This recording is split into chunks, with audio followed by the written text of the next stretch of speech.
Hi guys, welcome to episode 4 of Movie Chain, brought to you by It's Okay Guys, We've Got This. I'm Itty, and I'm joined by my co-host, Baba. Hey guys, welcome to the podcast. I don't know why it's good. I don't know why I paused there when I was going to say my name. Maybe you forgot your name because Yeah. not the smartest tool in the box. I think maybe next time Next time I'm just going to be I'm Baba, and I'm joined by my co-host Itty.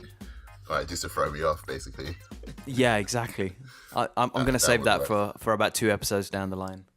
Also, I'm pretty sure I just said you're not the smartest tool, other than the sharpest tool, so that's amazing for me. So yeah, let's go with the show. So the last episode was Shaolin Soccer, and we obviously threw out the suggestions box to our audience, and we landed on Reservoir Dogs. Yeah, Reservoir Dogs won the vote. Hard. Yeah. Hard. Yeah. It was just like every single batch of suggestions that we were recording were blah blah blah blah blah blah Reservoir Dogs. Next batch Reservoir Dogs blah blah blah blah blah blah. So it was just ridiculous. I think we had to call it pretty early, didn't we? That Reservoir Dogs is going to be the next episode. It's like we've got to stop taking suggestions now. It's just a no-brainer. So, as you may have guessed, our next film for the movie chain is Reservoir Dogs.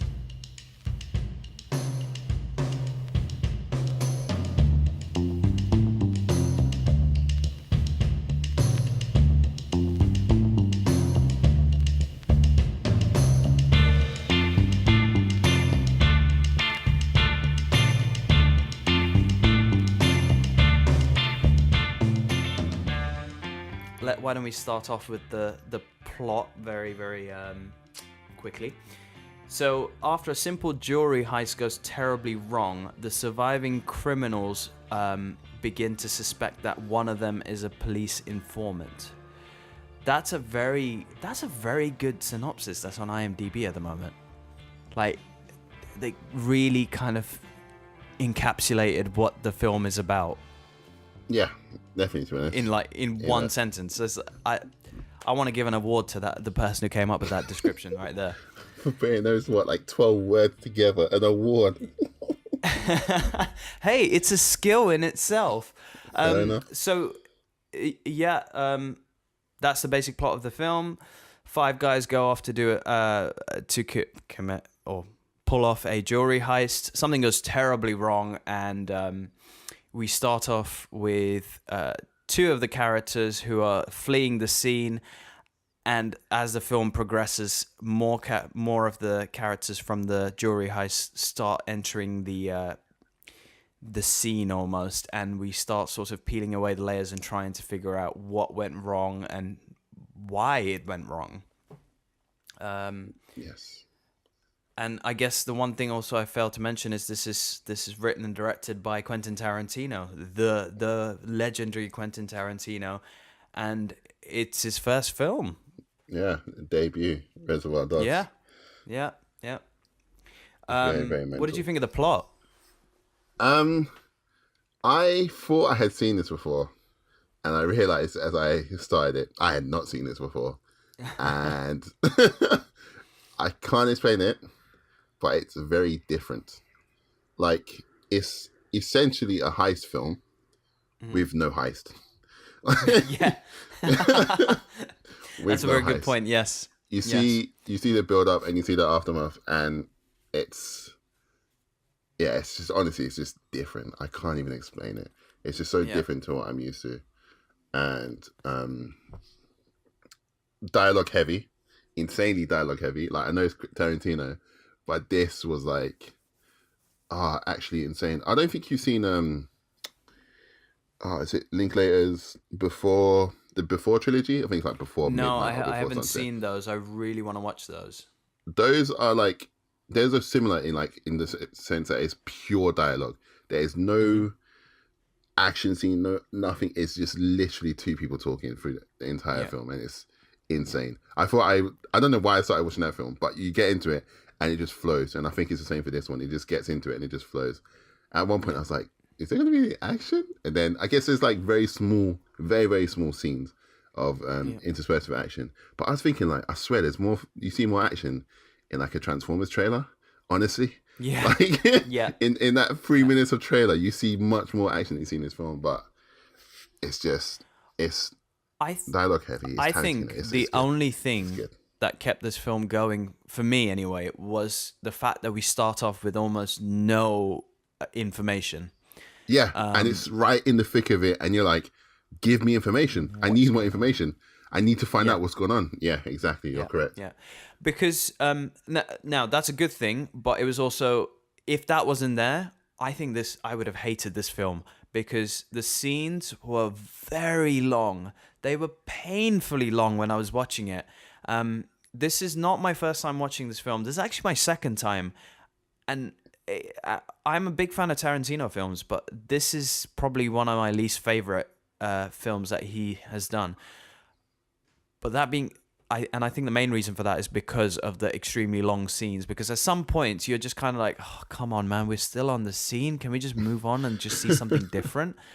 But I know the what you fact mean. I that know what you mean. the fact that we have no idea what's going on throughout the film keeps your attention and sort of keeps you sort of engaged with these long scenes. So you're kind of like, okay, if I stick with it, I'll find out more. So I better just not worry about the long scenes. Exactly. Yeah. Exactly. Also, the fact that it jumps backwards and forwards. Like there's a lot of flash. Obviously, the film is one giant flash forward, but it's a lot of flashbacks that are explaining different parts of the story, different points of view, and so on. I think that also helped along with keeping your attention because you're like, okay, so we get to find out about Mr. Orange's story, we get to find out about Mr. White's story, we get to find out about Mr. Blonde's story. So the fact that he keeps jumping backwards and forwards keeps your attention going. Do you know what throughout that the film. reminded me of? Memento. Yes. I it did. I was actually speaking to Planisphere Music, who provided us with the intro music. So cheers for that again, cheap plug. And I said, if you like Reservoir Dogs or like the themes of it, I guess check out Memento because that film, Jesus Christ, it's like I will I will take in all information given to me. Give it to me. Just Yeah. I need more. Yeah. Give it to me. Give it to me. It's insane. Insane. It's interesting. I read a review of Memento where somebody said basically, if you re-edit that movie in reverse order, it's the most basic movie you will ever see. There's nothing interesting going on. But the fact that it's constructed in a reverse order is what keeps your attention. That being now, said, I'm slightly worried that we've given away Memento's like key plot. Well, Is that like a key thing? I'm so scared right now. no. That's if anyone is recommended Memento, that will be the first thing somebody mentions when they recommend it to their friends or so on. You need to watch this film. It's weird. It's going in reverse. But yeah, you're right. you know what we both know what the twist is at the end. Yeah, that's the it's essentially the beginning of the movie. That's what really kind of gives you that gut punch and you're like, what? Speaking of Memento, coming back to Reservoir Dogs, I'm interested to see what this film looks like edited in chronological order instead of the jumping backwards and forwards style. Oh wow. Yeah. Because I wondered that as well, actually. yeah, you want to see where Mr. Blonde sort of fits into the whole timeline because you don't really get that sense. You don't know at what points of time before the heist that the various flashbacks happen. Yeah. But I guess it doesn't matter at the end of the day because you're just getting to see the backstory and point of view of each of the three or four key characters, really. Do you know what was kind of weird? Oh, actually, we're gonna speak about the cast in a minute. But what I found really weird was the fact that these are all sort of legendary actors per se, or just go with actors, just actors per se, not per se, Yeah. actors. And this is them not young, but obviously much younger than I'm used to seeing them. Mm-hmm. Like seeing people and not seeing like wrinkles or not seeing like this, not deformed, but like this old, just old Yeah, as hell. yeah. And I'm like, wow. Okay, so this is like in their prime sort of thing. Yeah, Crazy. Especially,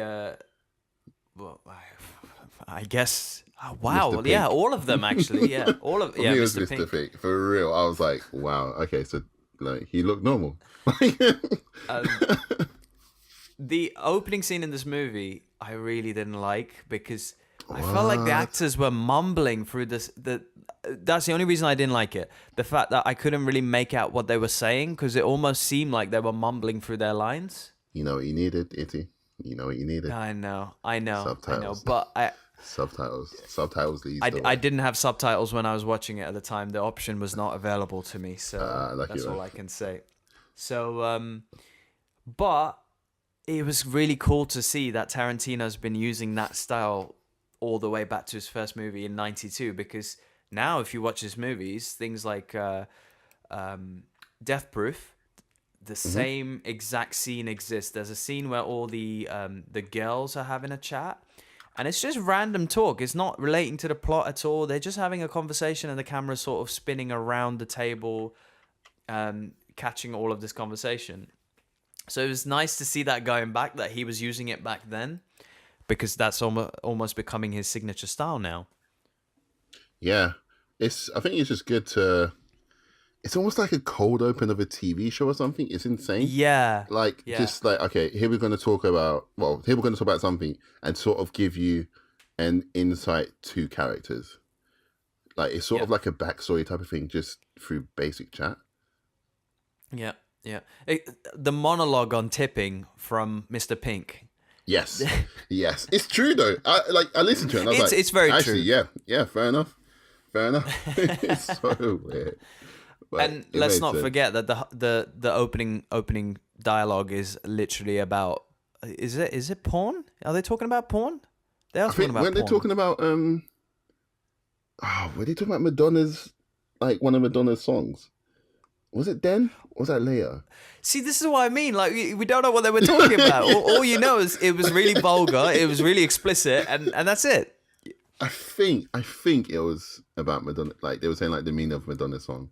This is So the thing is, we'll sort of branch into the cast. So Quentin Tarantino cast himself in the film. Obviously, it was his first film, so it sort of makes sense.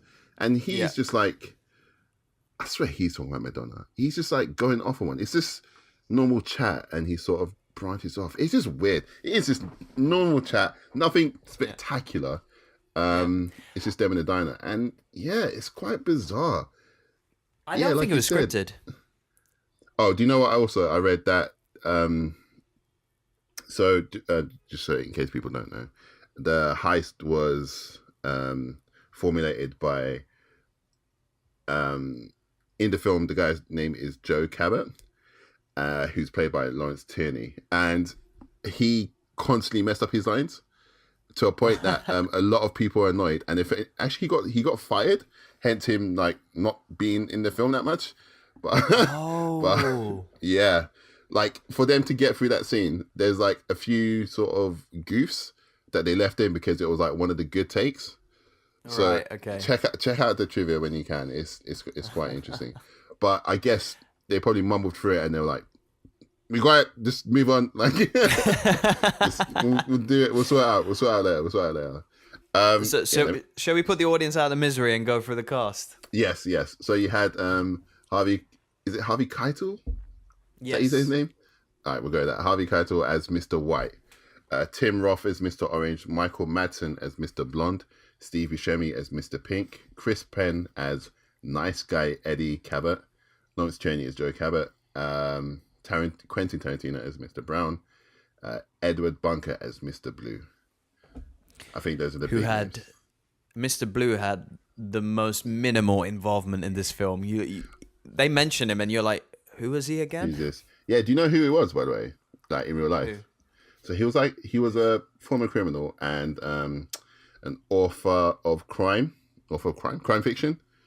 All right. So I guess he was there, and I guess he was there to like be like, yeah, you'd probably do this in this sort of scenario. I don't know. He's the expert. The legit guy. Yeah, exactly. The subject matter expert. Yeah. Just so people know, Joe Cabot decided to give everyone a nickname because they're doing a heist and they didn't want, if they get caught, they know nothing about each other. So it was code names and strictly no personal information shared, which is pretty cool. You know what? The last time I saw this film was, I think, a decade ago, and the only thing that stuck from this film in my mind was Steve Buscemi arguing about why he should be called Mr. Pink. Why can't he be Mr. Purple? Why can't he be Mr. Green or whatever else it was? But that's the only thing that stuck in my mind after after a decade of not having seen this film. Yeah, like I said, seeing like Steve Buscemi, Michael Madsen, Tim Roth, like so young, man, so young. I know Steve Buscemi as like him in sort of Armageddon, like just old as hell. Madsen as well, not old as hell, but just much older, much more beaten. If that's even a nice way to, I can't explain it, mate. But if you had side by side pictures of them from Reservoir Dogs and I don't know, one of their later films, then you know what I'm talking about. Like Harvey Keitel, I just remember him being. I swear he's like the devil in. Is he the devil in like Little Nicky or something? Yes, he is. Yeah, yes, he is. And he's just so much younger in this film. It's safe to say, I mean, they were all good picks because, again, like you said, there's no action in this movie, but they've somehow, these three actors, so it's Harvey Keitel, Tim Roth, and Steve Buscemi, and a bit of Michael Madsen, I guess. Michael Madsen played that sort of dark, brooding character who just doesn't say much, but he just hacks and slashes at people. He's next level mental. Yeah. So the fact that Harvey Keitel, Tim Roth, and Steve Buscemi end up like painting this world or painting this scenario to us, we're just kind of like the camera's really up close on them, and they're just kind of like speculating. It's like, right, how did that happen? Why did that happen? We've got a rat in our group, and so on and so forth. That's the thing. That's what sort of threw me for a loop. Like, obviously, there's a rat in their group, and it could be the one talking or the one they're talking to. Like, it was honestly, there was no inkling of who it was. No. Obviously, until the reveal. But before then, I was like, who is it? Who is it? Is it this guy? Is he just lying through his teeth right now? Is he just doing this to set himself up so he can just walk? It's just crazy, man. Oh, also, did you know? So did you know Tarantino he was originally going to play Mr. Pink, and then Steve Buscemi came to audition, and he told him, like, I have this role. You need to knock it out of the park to get this role. And then he knocks it out of the park, and he's like, yeah, fair enough. That's Steve Buscemi. I feel like Steve Buscemi is a very underrated actor. There's something about like his role in this film that I swear you see it so much more nowadays. Just that one guy essentially talking sense, and it's just sort of quite cynical. Like you said, just the way he's arguing, like he doesn't want to be Mr. Pink. It holds no relevance. Like it's obviously just a code word. He's like, just call him Mr. Purple. It'd be so much better. Just a thought. What happened to Mr. Pink after the shootout? Because the shootout happens at the end, and he's nowhere to be seen. I don't know if are we spoiling the film right now or well, not? I guess it's not really that late to spoil this film. I mean, come on, it's been out. It came out not in that 92. Late, 92. I know. Okay, well, guys, if you don't want to know, you need to, I say, skip forward maybe 10 seconds because I'm going to say it now. So he comes out from underneath like this ramp. He gets the jewels and he legs it, so he's fine. Okay, yeah. Right. I thought I saw that, but it happened so quickly. You just completely. No, I had to rewind it. But not only that, you know what? People are probably gonna have to skip to like the next minute or so. There was something that happened in the film where I was like, "This makes no sense. This makes no sense." I rewound it 5 times to watch what was going on. It didn't make sense to me. Yeah, spoilers, guys. Spoilers. So this is the proper culmination of the film. So it's a Mexican standoff. Is that what you call it? Yeah. Okay, so that's happening. And okay, I know what you're. Do you know what I'm talking about? Yeah, go on. I know what you're going to, but explain it to everyone. Okay, so there's the rat is revealed, and then someone just tries to defend the rat because they don't believe he's a rat. So Joe is pointing it at spoilers, Mr. White. Mr. White is pointing his gun back at Joe, and then Joe's son, Eddie is pointing his gun also at Mr. White. So Mr. White has 2 guns pointed at him, yeah? 2 guns pointed at him. Now that I realize it now as well, it doesn't make any sense, right? So, Oh, and Mr. Orange has a gun pointed at Eddie, nice guy Eddie. does he? Yes. Are you sure? I think so, yeah. Are you sure? Because, okay, I don't know, man. If so, then that sort of just throws away what I'm arguing about. But for me, I ran it 5 times. I didn't see Mr. Orange with a gun. I only saw Mr. White with a gun from the other side, let's say. So I saw Mr. White shoot Joe. You're right. Mr. Orange had 2 guns. No, sorry. Mr. White had 2 guns. Mr. Orange was on the front. I don't think he had 2 guns, dude. I don't think he had 2 guns. Okay, basically, I think, I saw Mr. White shoot Joe. Joe goes down. He somehow then turns and shoots Eddie as well. But this is done like boom, boom, yeah? I looked and the hand didn't move. And basically, so Eddie also shoots Mr. White. So Mr. White is shot from Joe and Eddie. He shot twice and somehow he can talk.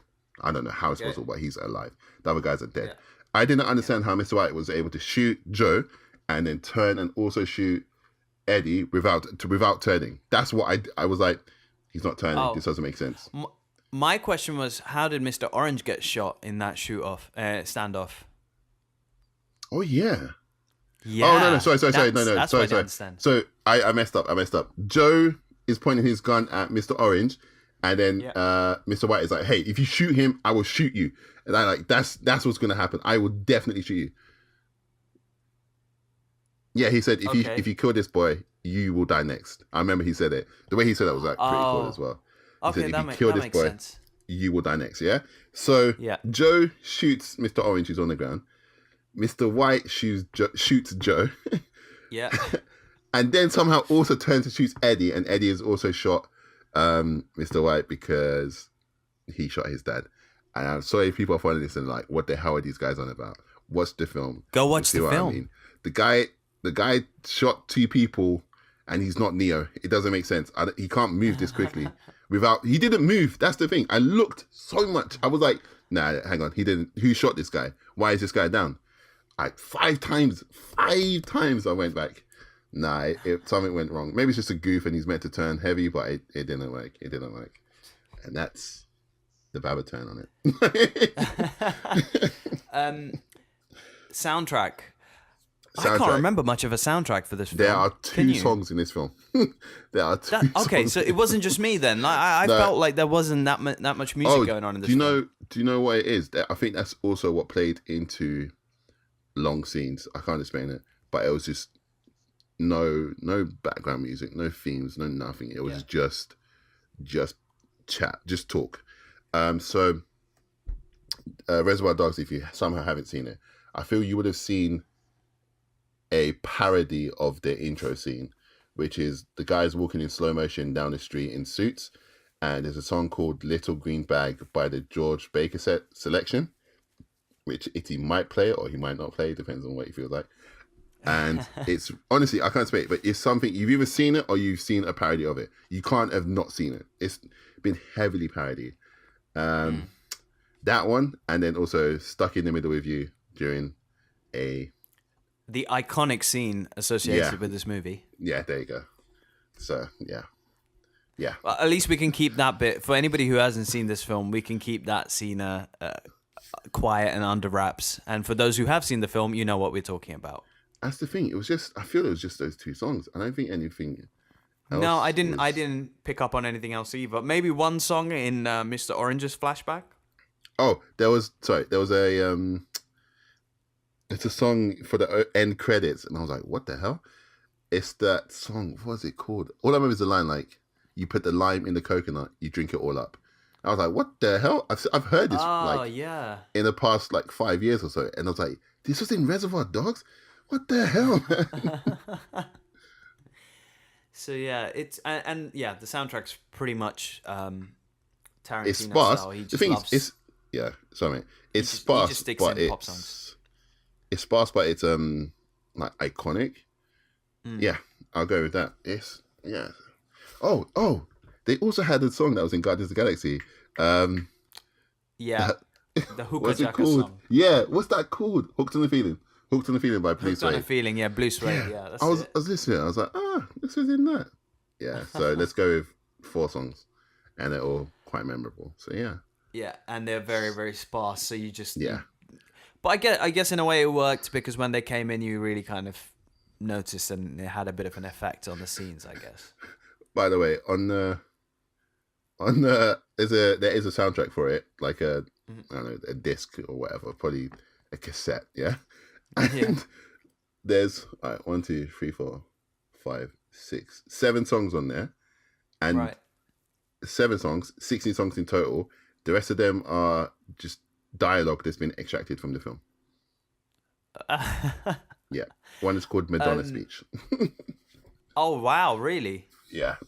Oh, that's interesting. I might have to give that a listen just to see. It's so bizarre. Is this a film that can be rewatched?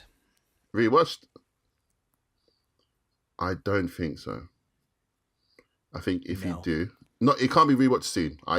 There's no way on earth I'd watch it within the same month, within 6 months.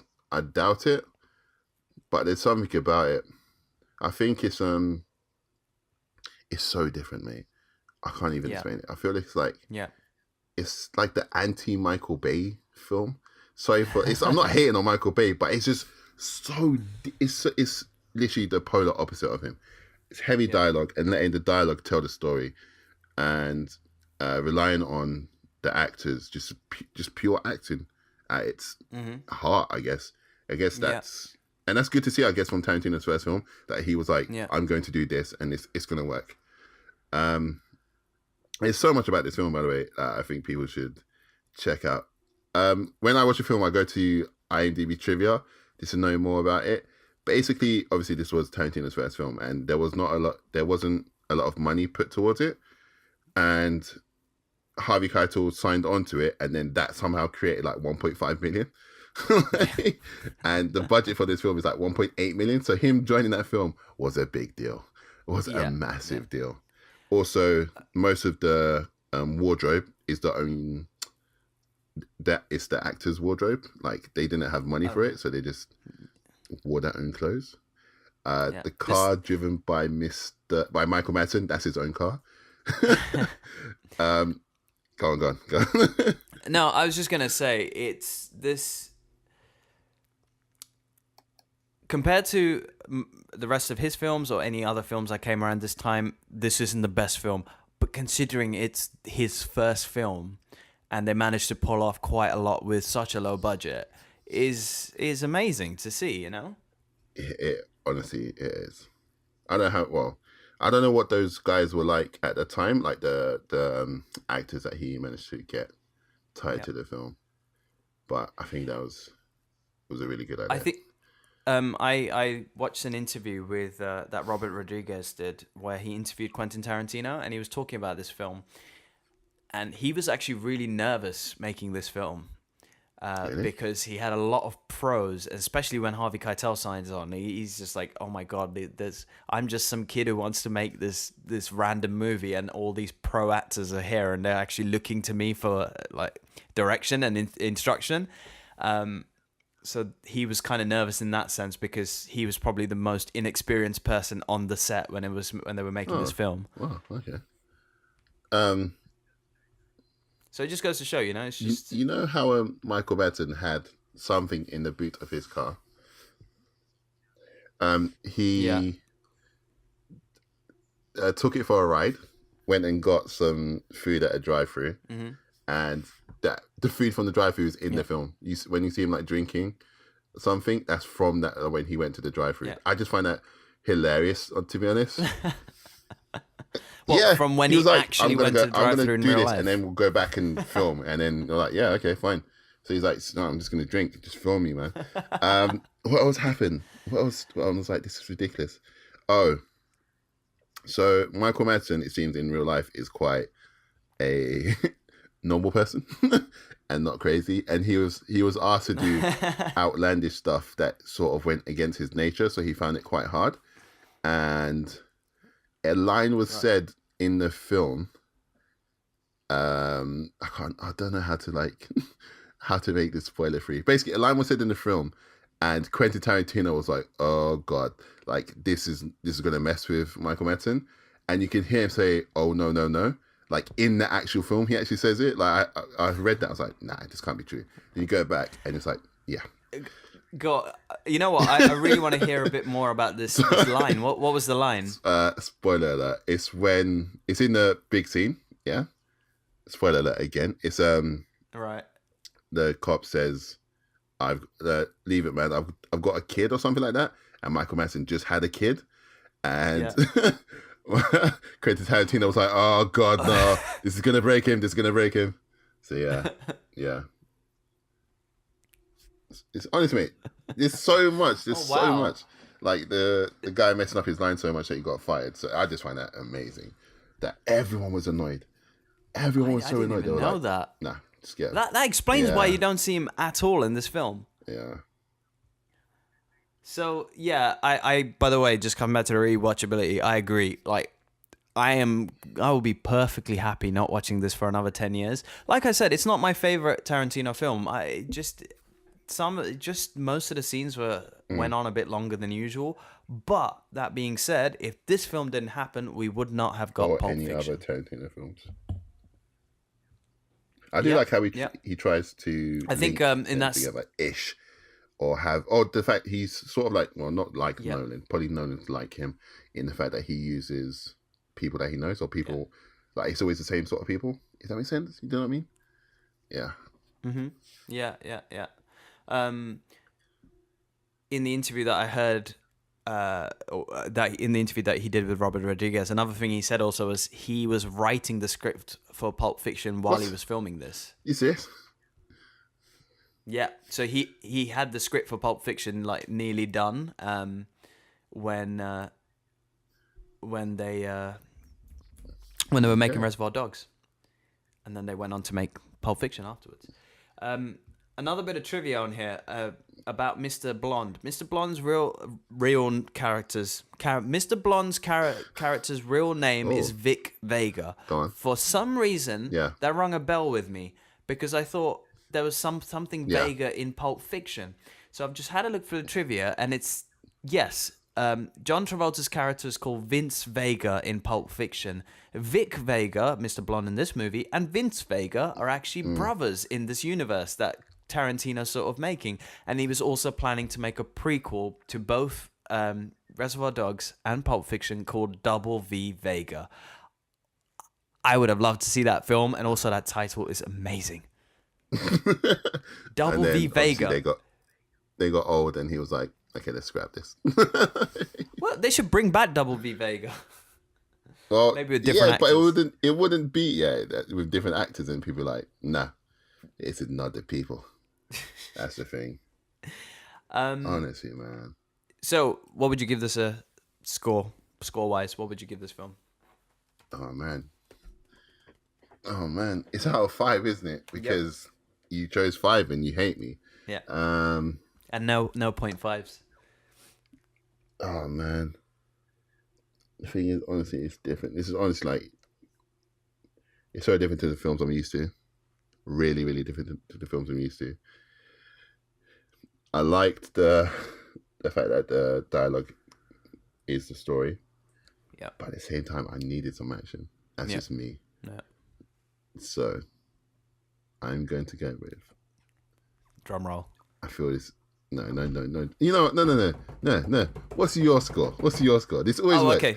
I do it, and then you just do something weird, and I'm like, oh yeah, mine is wrong now. You go. Okay, all right. Lovely backpedal there. No, I would give this film a 3. Do you remember last episode when I explained my little scoring criteria? Yeah. This film would have... That's a no, but yeah. Oh, okay. Well, there we go. That's fine. It makes sense in my head. This film would have got a 4 because of the story, because of the dialogue, because of how it was all constructed and so on. But I'm dropping it to a 3 because the scenes were long. I got bored at certain parts. I got close to stopping the film and thinking I'm gonna have to go away and come back and watch this another time. Which has never happened with a Tarantino movie. If I put Pulp Fiction on, I'll watch it through to the end. If I put Inglourious Basterds on, I'll watch it through to the end. But for this one, I just couldn't sit through it all. Wait, so did he do Django as well? he did Django. Okay, He also did Hateful Eight. Oh yeah, no, yeah. I was thinking about Hateful Eight as well, but I And still Jackie feel Brown. Hateful Eight was interspersed with action. Obviously, like the introduction of characters and whatnot. So, and yeah, everything else is pretty much. Not really. Gone. I think Hateful Eight had the same amount of action as Reservoir Dogs.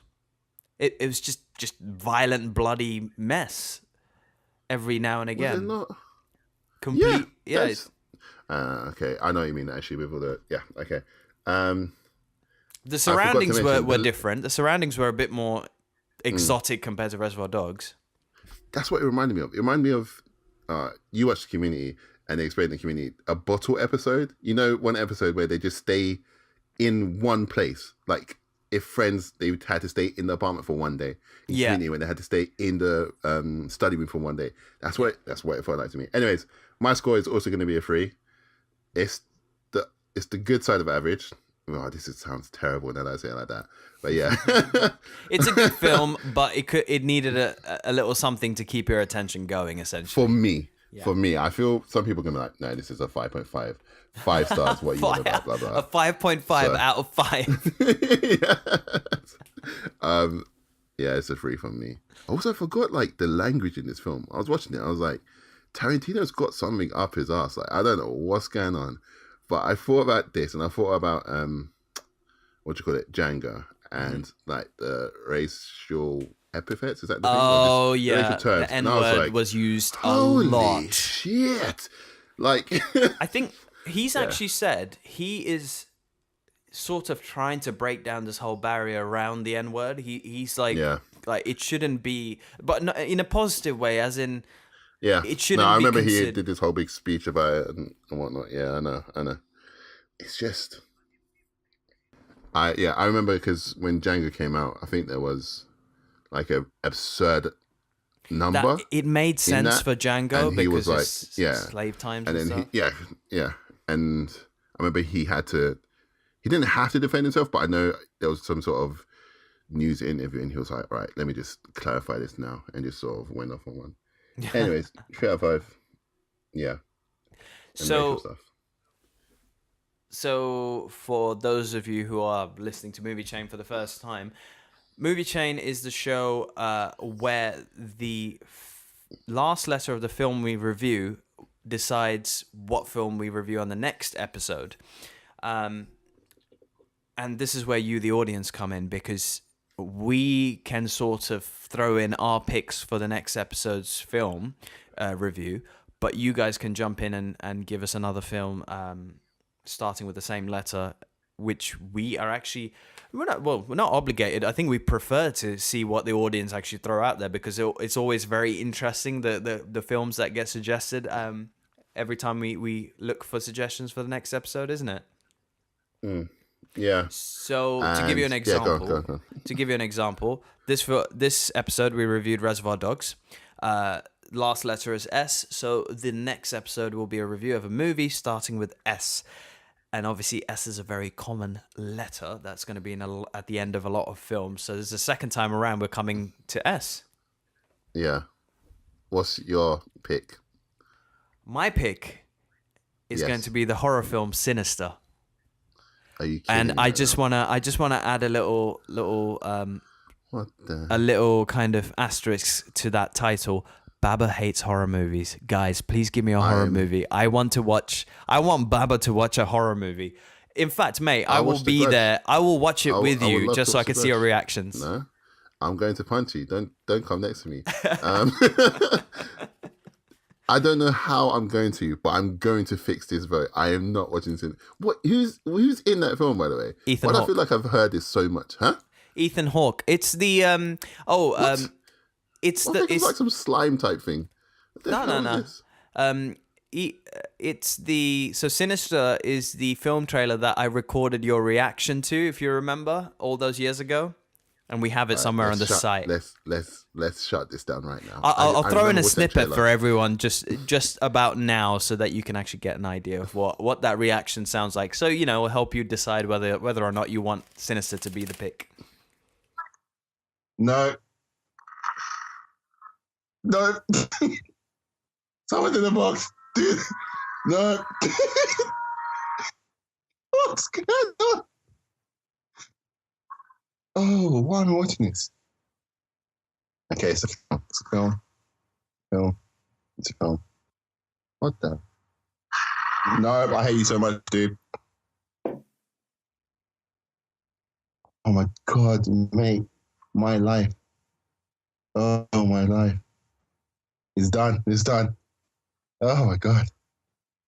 Oh my God. And I recorded all of that. Okay. What's your pick, Baba? Let's shut this. My pick, which is, I don't know why are you like attacking me for movie picks? I don't understand this. All these years and you're like, nah, screw you. But it's, nah. Okay, anyways. After Reservoir Dogs, I thought, okay, you know what this, not, it doesn't remind me of, but something in the same vein of a relatively dialogue pushed film. I'm going to go for The Social Network by Aaron Sorkin. Ah, okay. I think it's a really, well, to be honest, it's a good film. I like it. I haven't seen it in absolutely ages. Yeah. Genuinely absolutely ages. I would love to talk about this film, but I reckon Superbad's going to win the vote. Oh, God. Yeah.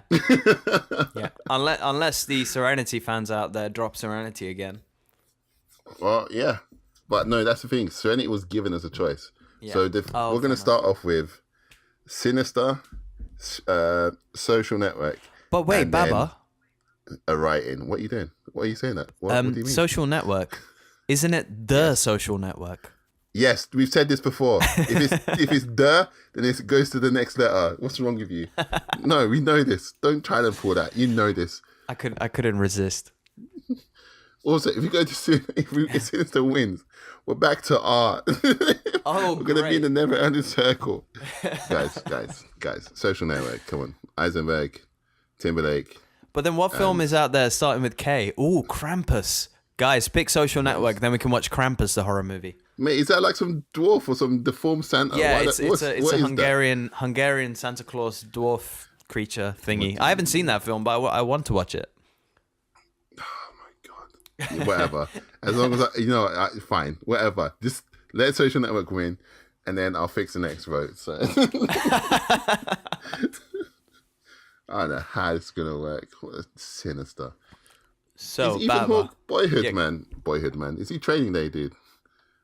Yes, he is. Thinking of someone completely. He's in Training Day and Boyhood and all of Richard Linklater's From series, the Midnight series. God, mate, I need you to search for him in Wikipedia. Not Wikipedia, to Google him, and he's there's a picture of him with frosted tips. Oh my God. Anyways, who Linklater? No, Ethan Hawke. Do you want me to give people the contact info? Yes. When you run through that while I look at the frosted tips. This is amazing. So it's like wannabe Timberlake. Okay.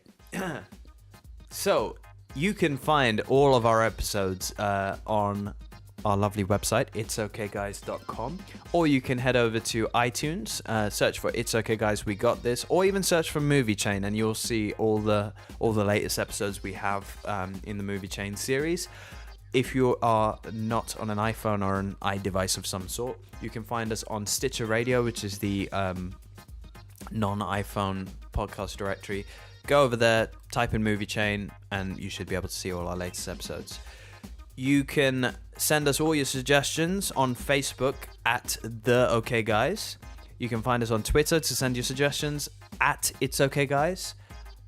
And something we've been doing in conjunction with every single episode that we've been releasing on iTunes is me and one of our longtime friends of the show, Afro Skeptic, have been getting together and filming comedy sketches based on the films we review. And you can find those over at our YouTube channel, which is The It's Okay Guys. Did you do one for Cheyenne Soccer? We haven't, because I went on holiday. I've just come back from holiday 3 weeks ago. How selfish. I know. Hey, well, what can I say? It's a two-man operation, one man with a camera. It's you know what? That's a good challenge. I might try and do that. Just a one-man crew and film sketch.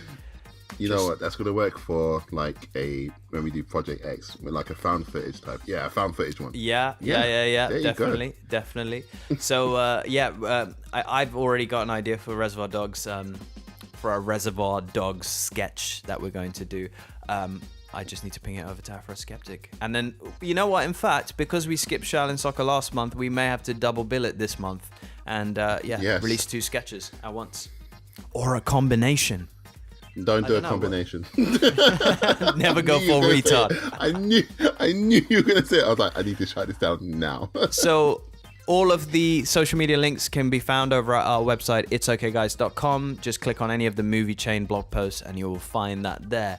You can find me personally over at Twitter at ittyshuo, ITTYSHUO. Baba, where can they find you? They can find me in London. Come find me. Yeah, that sounds like a threat. That's the thing. Yeah, I've always said this. You know, in the film where they're like, "Oh, he was last seen in London," and then next thing you know, they're in London on the same street as a guy. Like, right? Well, we've seen him here. How do they do this? It doesn't work like this. You can't just be like, "Oh, he was found in this massive city. Let's just go and locate him immediately because we can do that." Anyway, my my Twitter is at intrepid_MB. Yeah, and hit us up on any of the socials with the film starting with S that you want us to review and the hashtag moviechain. If you have gone off the grid and you don't use any of those social media things, you can send us an email. It's contact@itsokayguys.com. And once again, we'd like to thank Planisphere Music for the intro music and the outro music. Thank you very much for that, good sir. Yeah, cheers. So, same time next month, Baba? Yeah, maybe shorter. More likely shorter. Shorter. Mate, I'm telling you. Yeah. I've heard from the fans that Social Networks is somehow going to win the thing, going to win the poll. Oh, really? So I'm going to get sued. I think I'm going to have to start a campaign. I might make buttons. What, sinister? Yeah. What? Hashtag scare Baba. No. Scare Baba 2017. No. No. Social Network is a good film. It's a great film to talk about. So is Sinister. Sinister's at like 7 a.m. with like we're just sunlight. Like, so Baba, what did you think of the plot? It's like, that was great cinematography, wasn't it? It's like, what about the soundtrack? Ah! Man, honestly, I hope it's trash. I would love to just trash a film. That's why I love talking about The Grudge, because that film is beyond whack. Like that film makes no sense to humans. It just doesn't. So yeah. In that case, you know what? I think the fans should vote for Sinister in that case. That's what this outro should be. It should be just me and you sort of kind of having a debate. Like it's like an election almost, having a debate over which film people should pick. It just makes sense. don't do this. It just makes sense. You sound like a certain POTUS. It makes no. Don't even do this right now. Don't even do this right now. No, we will not get political on It's Okay, guys. What is this? Oh, there was a sequel, Sinister 2. Yeah, there is. Also whack. What are you laughing for? Oh, the guy who did this made Doctor Strange. That's quite random. Yeah. You've seen Doctor Strange, haven't you? Yeah. Would Doctor Strange come under D or S? Just out of curiosity. D, because it's Doctor. What world is this? What do you mean? Is it going to be the first word or the second word? The first word, Itty. The first word. So technically, The Social Network doesn't count. Fam. Okay, I'm looking at this IMDb page, and I can tell you. Is it Social Network, the?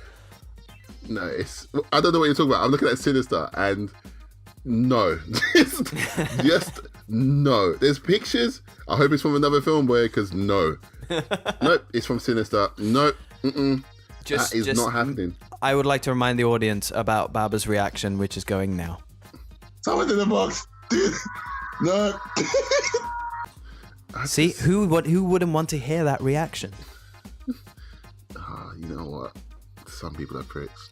They might do this. I feel I'm legit. I feel like I actually need to start thinking about this. Oh my God. You better start saying goodbye to your loved ones. I don't like scary films, man. There's no need. There's no need for this. And with that, guys, we are going to sign off, and we will catch you all next time. Bye. Bye. Guys social networks.